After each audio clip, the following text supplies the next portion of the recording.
Selamat datang pada mata kuliah Etika Keprofesian. Topik yang akan disampaikan kali ini adalah mengenai metode pemecahan masalah bagian yang keempat. Dalam video kali ini akan dibahas mengenai metode pemecahan masalah menggunakan metode line drawing. Setelah mengidentifikasi dan menyusun daftar fakta dan masalah yang muncul menggunakan langkah-langkah dalam 7 Steps for Decision Making, maka metode line drawing dapat digunakan untuk membantu menganalisis fakta-fakta tersebut sehingga kemudian dapat merumuskan solusi. Buatlah catatan mengenai poin-poin penting yang akan dibahas dalam video ini. Secara terpisah saya sudah mengirimkan file contoh kasus yang di dalamnya terdiri dari 4 contoh kasus. Bacalah terlebih dulu kasus pertama mengenai Amanda. Walaupun kasus seperti ini bersifat open-ended concept, tidak berarti setiap kasus seperti ini bersifat problematik atau sulit untuk dipecahkan. Ada langkah-langkah yang dapat mempermudah pemetaan dan analisis masalah, sehingga dapat mempermudah juga proses perumusan solusi. Salah satu metode perumusan solusi adalah melalui metode line drawing. Metode line drawing sudah banyak diaplikasikan untuk menganalisis konsep, khususnya open-ended konsep. Sangat membantu memperjelas makna mendasar konsep tersebut dan aplikasi konsep pada suatu kondisi tertentu. Metode ini juga digunakan untuk menentukan batasan sama sekali dapat diterima atau sama sekali salah dari suatu aksi. Kedua batasan ekstrim ini kemudian digunakan untuk menentukan posisi kondisi dalam kasus, apakah cenderung salah atau cenderung dapat diterima. Kasus yang sangat salah dengan jelas disebut sebagai kasus paradigma negatif, sedangkan kasus yang sangat jelas dapat diterima disebut sebagai kasus paradigma positif. Kasus-kasus yang berada di tengah kedua kondisi ekstrim tersebut disebut sebagai kasus-kasus problematik yang memerlukan fokus analisis. Kembali ke kasus Amanda. Dalam kasus ini, Amanda ragu-ragu apakah ide yang diperolehnya saat bekerja di perusahaan A dapat dikembangkan dan digunakan di perusahaan B. Ia merasa berada dalam gray area sehingga ia harus menentukan mana paradigma negatif dan mana paradigma positif. Strategi yang harus dilakukan Amanda adalah mengidentifikasi dan menyusun semua sifat paradigma negatif dan positif dari masalahnya, seperti yang ditampilkan pada tabel 1.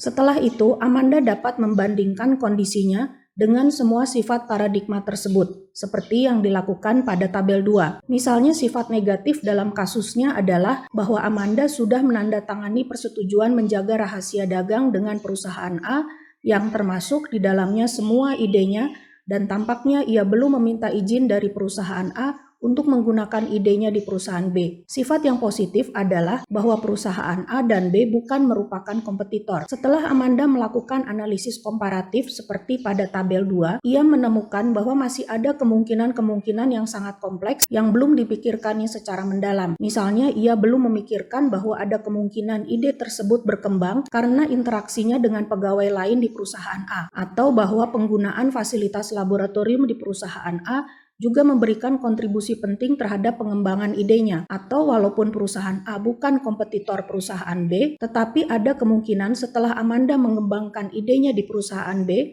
maka perusahaan B akan menjadi kompetitor perusahaan A. Pada titik ini, Amanda yang semula merasa yakin dengan pemahamannya, sekarang menjadi tidak yakin mengenai apa yang harus diputuskannya. Beberapa sifat paradigma dari kasusnya mengarah pada paradigma negatif. Selain itu, beberapa sifat negatif dan positif kemungkinan lebih penting dari sifat negatif dan positif lainnya, sehingga harus diberi bobot pemikiran yang lebih besar. Oleh karena itu, Amanda masih harus menguji kepentingan dari berbagai sifat negatif dan positif yang menjadi pertimbangannya. Ia harus memikirkan kemungkinan kondisi lain yang berada di antara paradigma negatif dan positif tersebut, dan ia dapat membandingkan sifat-sifat dalam kasusnya dengan kasus-kasus lain yang tidak terlalu berat. Walaupun metode line drawing sangat bermanfaat, tetapi kita tetap perlu mempertimbangkan berbagai kompleksitas suatu masalah. Berikut ini 4 sudut pandang yang perlu menjadi perhatian. Yang pertama, semakin ambigu suatu kasus, maka kita harus semakin tahu dan memahami kondisi khusus kasus tersebut untuk menentukan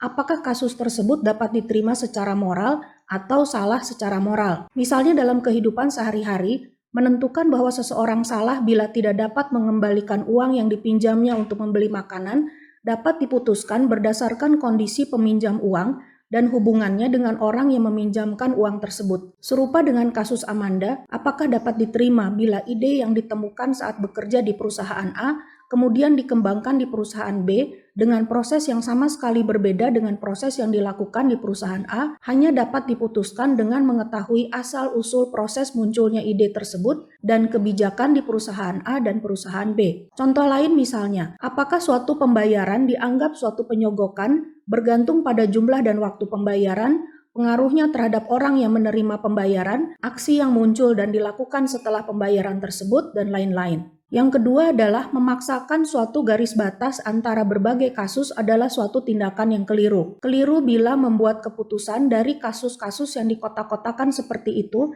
karena tidak ada moral yang benar-benar berbeda di antara berbagai kasus. Perusahaan misalnya seharusnya memiliki kebijakan yang merincikan bahwa jenis-jenis informasi internal tertentu diperbolehkan untuk ditransfer dari suatu pekerjaan ke jenis pekerjaan yang lain. Misalnya informasi apa yang boleh disampaikan dari seorang supervisor kepada stafnya dan informasi apa yang tidak boleh. Namun demikian, untuk beberapa kasus kita tetap harus melakukan pertimbangan untuk memutuskan dan membuat peraturan. Yang ketiga, dalam menggunakan metode line drawing, penting untuk dipahami bahwa fokus hanya terhadap satu sifat paradigma biasanya akan tidak mencukupi untuk menentukan posisi suatu kasus secara keseluruhan. Metode line drawing didasarkan pada identifikasi analogi yang benar dan analogi yang keliru di antara berbagai contoh di dalam serangkaian kasus. Kita tidak dapat bergantung hanya pada satu analogi yang benar atau analogi yang salah untuk menganalisis seluruh contoh kasus. Yang keempat, kita perlu memahami bahwa metode line drawing menyerupai etika yang berlaku dalam hukum di persidangan. Maksudnya bahwa suatu keputusan yang pernah diambil terhadap kasus tertentu dapat menjadi suatu preseden atau contoh untuk kasus serupa lainnya. Oleh karena itu, walaupun dalam memulai suatu analisis kasus menggunakan paradigma yang relevan untuk melakukan perbandingan, perlu juga melakukan relevansi melalui pertanyaan-pertanyaan yang terkait dengan aturan moral atau prinsip-prinsip tertentu. Lebih memperhatikan terhadap pentingnya konsistensi yang serupa pada contoh-contoh kasus yang serupa. Hal ini merupakan aplikasi dari konsep menguniversalkan. Pelajarilah kasus yang diberikan dan analisis yang dibahas dalam video ini, kemudian diskusikanlah dalam kelompok apakah masih ada sudut pandang yang belum dianalisis mengenai kasus tersebut dan apakah ada alternatif solusi lain yang bisa diajukan. Berikut ini adalah referensi yang dapat dibaca lebih lanjut. Terima kasih.